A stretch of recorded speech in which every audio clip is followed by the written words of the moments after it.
Good morning সবাইকে। সবাই কেমন আছো? আশা করি সবাই ভালো আছো, আর আমিও খুব ভালো আছি। চলে এলাম আজকে একটা নতুন ব্লগ ভিডিও নিয়ে। তো ডেলি ব্লগের মতো প্রত্যেক দিন যেরকম ব্লগ দিই, আজকেও সেরকম একটা ব্লগ নিয়ে চলে এলাম। তো সকাল সকাল ঘুম থেকে উঠে পড়েছি। আজকে ঘুম থেকে ওঠা থেকেই আমি ব্লগটা শুরু করলাম। এই দেখো আইস ওইদিকে উঠে পড়েছে, চুপচাপ শুয়ে আছে, মেয়েকে এখন মেজাজ খুঁজিনি।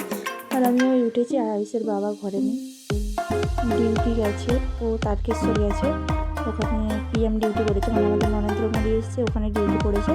তো এই পাশে আমি দেখো তারপরে ঘুম থেকে উঠে বিছানা টিছানা গুছিয়ে দিলাম। আইস বিছানা থেকে নেমে গেছে, বিছানা ছেড়ে সব গুছিয়ে রেডি করে নেব।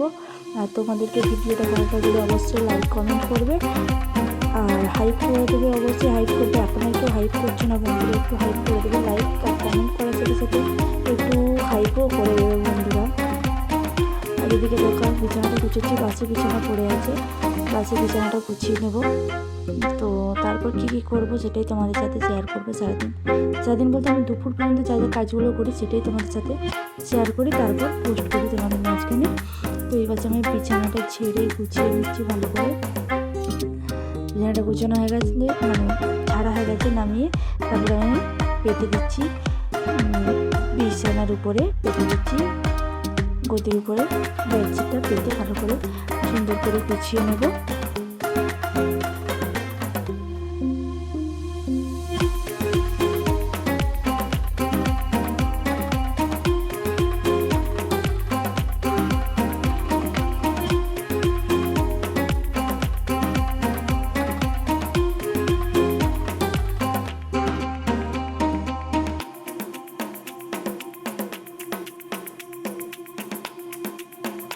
তো বন্ধুরা এই পাশে দেখো আমার বিছানা কমপ্লিট হয়ে গেছে। তারপরে আমি ঘরগুলো ঝাঁট দিয়ে দিচ্ছি, বাসি ঘর সব ঝাঁট দিয়ে সব ভালো করে ঝাঁট দিয়ে দিচ্ছি। তো এই ঘরটা ঝাঁট দিলাম, বাকি বারান্দা যা একটা রুম আর একটা রুম, মানে ছোটো রান্নাঘর সবই ঝাঁট দিয়েছিলাম, শুধু রুমটারই ছবি তোলা হয়েছে, মানে ভিডিও করা হয়েছে, আর বাকি রুমগুলো ভিডিও করা হয়নি।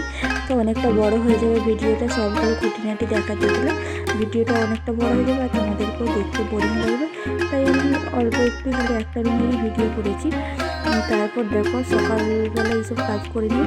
আইসের খুব ঠান্ডা লেগেছে, ওকে একটু লাল বাসকের পাতা, পুরো সিরাপ লাল বাসক, গলাটা কালার হয়ে গেছে, তো লাল বাসকের পাতা ওকে একটু খাইতাম। লাল বাসকের পাতা বাচ্চাদেরকে খাওয়ালে কী হয়, ঠান্ডাটা কেটে যায়, কাশিটা হয় না, ঠান্ডাটা অনেক কেটে যায়, অনেক পুরো ঠান্ডাটা কেটে যায়, ডাক্তার দেখাতে হয় না। তো এই নিয়ে দুবার খাওয়াচ্ছি, আগের বারে খাইয়েছিলাম, হাঁচি করে দিল আইস। এইদিকে আইসের দুষ্টুমি তোমরা একটু দেখো, প্রত্যেক দিনই একটু একটু করে আইসের দুষ্টুমি তোমাদের সাথে শেয়ার করি। এই যে ওকে বলছে বেটু আয় খাবি আয়, বলছে না খাবো না, আমি খাবো না, কিছুতেই খাবে না, পালিয়ে যাচ্ছে। তো বাচ্চারা ওষুধ খেতে কিছুতেই পছন্দ করে না, ও তো খাবেই না, এটা তিতো লাগে না, কিন্তু ও খেতে পারে, কিন্তু কখন খাবে ওকে একটা ফোন দিতে হবে, ফোন দেখে অন্যমনস্ক হবে, তারপর তাকে খাওয়ালে সে খেয়ে নেয়, কিন্তু এমনি ওকে ডেকে খাওয়ালো তো দেখো ডক্টর সেই পাশে দাঁড়িয়ে গিয়ে ও বেসিনের কাছে গিয়ে একটা বন্দুকটা বার করে ঠক ঠক ঠক ঠক করে ঠুকছে, ওকে ডাকছি আমি, কিছুতেই ও আসছে না। তো অল্প একটু দেখা যাচ্ছে, ওকে দেখতে পাচ্ছি, ওর মাথাটা সামান্য একটুখানি দেখা যাচ্ছে, ওই পাশটা কষ্টে। তো আমি নিচটাই বসে আছি, আর ক্যামেরাটা ধরেছি বলে ভালো করে দেখা যায়নি। এই দেখো এবার তোমাদেরকে ভালো করে দেখালাম। তো ওই পাশটায় দাঁড়িয়ে ইয়ে করছে, তারপরে ওকে খাওয়ার কোনো রকমে টেনে এনে খাই নিয়েছিলাম। তারপর এখানে 2 কাপ চা নিয়ে নিয়েছি, একটা কাপে আমি খাবো, একটা কাপে মা খাবে, দুজনের জন্য 2 কাপ চা নিয়ে নিয়েছি সকালবেলা। তারপর বিস্কুট নিয়ে চলে এসেছি, সকালবেলা চা বিস্কুট খেয়ে তারপর বাকি কাজগুলো সারবো। দেখো আমি আমার চাটা নিয়ে নিই, এখানে মায়ের চাটা আছে, মায়ের চাটা নিয়ে চা খেয়ে তারপর তো বাকি কাজগুলো ছিল সেগুলো সেরে নিয়েছি। তারপরে মুড়ি খাওয়ার সময় হয়ে গেছিলো, এদিকে আলু সিদ্ধ করে ভাজা হয়েছিল। তো এই আলু সিদ্ধের ভাজাটা দিয়ে মুড়ি খেতে খুব সুন্দর লাগে, তো এখানে মুড়ি আমার আর আয়ুষের দুজনেই একসাথে খাবো।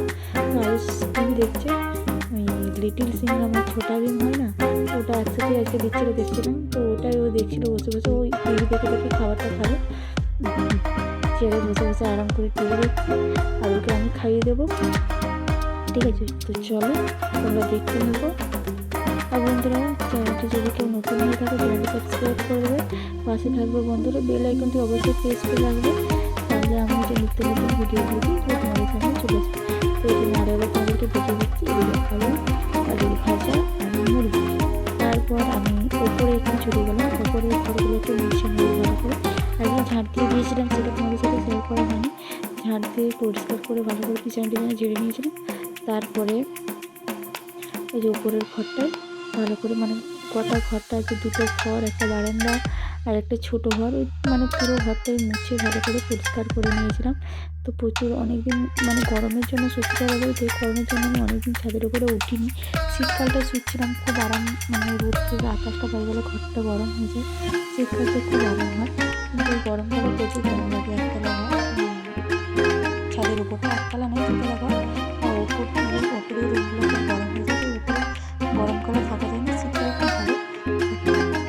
তো কালকে একটু বৃষ্টি হয়েছিল বলে আজকে ঘরগুলো ঠান্ডা ঠান্ডা হয়েছে, তাই ঘরগুলো কিন্তু রাত্রে নিচে পরিষ্কার করে নিয়েছি। আর বৃষ্টি হয়েছিল বলে দেখো জামা কাপড়গুলো তো বারবার দিয়ে একটু দড়ি খিঁচিয়ে দিয়েছিলাম, এই জামাটি পেয়েছিলাম আমি, দড়ি খাচ্ছি। তারপর জামা কাপড় যেগুলো কেচেছিলাম কালকে সেগুলো আমি নষ্ট করে দিয়েছিলাম। সারাদিন কালকে বৃষ্টি হচ্ছিল, শুক্রবার জায়গা করতাম না, ছোটো বাচ্চার জন্য তোমাদের দাদা ভাই জামা ওগুলো না শুক্রবার না কাজের প্রত্যেক দিন না কাজ আমার জন্য আজকে মনে করছি আজকে বৃষ্টি হচ্ছে, আজকে কাজ করবো, তো পরের দিন আবার এক কাজ হবে, তখন আমার কাজতে বিরক্ত লাগে, খুব কষ্ট হয়ে যাচ্ছে। তো এখানে দেখো এগুলো আমি মানে দড়ি খাঁচিয়ে ওখানে আমি দিয়ে দিয়েছিলাম শুকনো করতে, কালকের কাজ ছিল। তো সারা অন্যদিন তোমরা ব্লগে হয়তো দেখে থাকো যে প্রত্যেক দিন আমি চান করে জামা কাপড়গুলো শুকোই বাইরেতে। তো এটা আমি বাইরে শুকোইনি, কারণ বললাম আগে যে বৃষ্টি পড়ছিল, সেই জন্য আমি ঘরের ভেতরেতেই শুকিয়ে নিয়েছিলাম জামা কাপড়গুলো। এবারে বারান্দাটা, ঘরগুলো সব মুছে হয়ে গেছে, এবারে বারান্দাটা মুছবো, তারপরে ছিঁড় মুছবো, একে একে সব মুছে নেবো। তারপরে আমি ভালো করে মানে কী বলবো, অনেকদিন মোছা হয়নি, মানে ধুলোও বসে গেছিলো, ঝাড় দিয়েছিলাম মানে ধুলো বেরিয়েছিল। আর এত গরমে সকালে কিছু কাজ করা যায় না।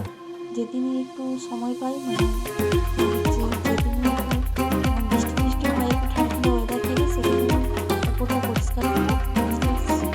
সেরকম কিন্তু নোংরা হয় না, কিন্তু ধুলো জমে যায় প্রচুর, পরিষ্কার করতেও কষ্ট হয়, কিন্তু পরিষ্কার তো করতেই হবে, নাহলে আবার প্রচুর ধুলো হয়ে যাবে।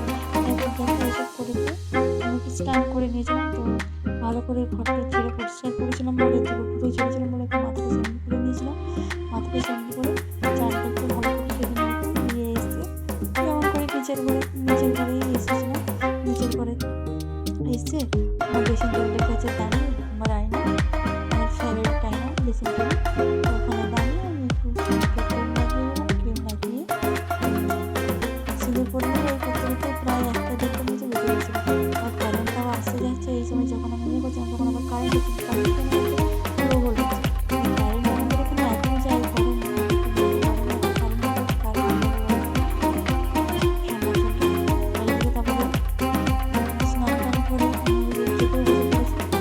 আজকে রান্না হয়েছিল আলু সবজির তরকারি, মাছের ভাজা, আলু ভাজা আর শাক ভাজা।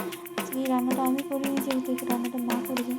আমি যদি রান্না করতাম তাহলে ওই সময় হয়তো ওই ঘটের মুখোমুখি কাজগুলো করতে পারতাম না। তো মা এই রান্নাটা করে, দুপুরের রান্নাটা, রাত্রিবেলা রান্নাটা আমি করে নিই। তো মিলেমিশে দুজনে কাজকর্ম করে নিই, তাই আমাদের কিছু অসুবিধা হয় না।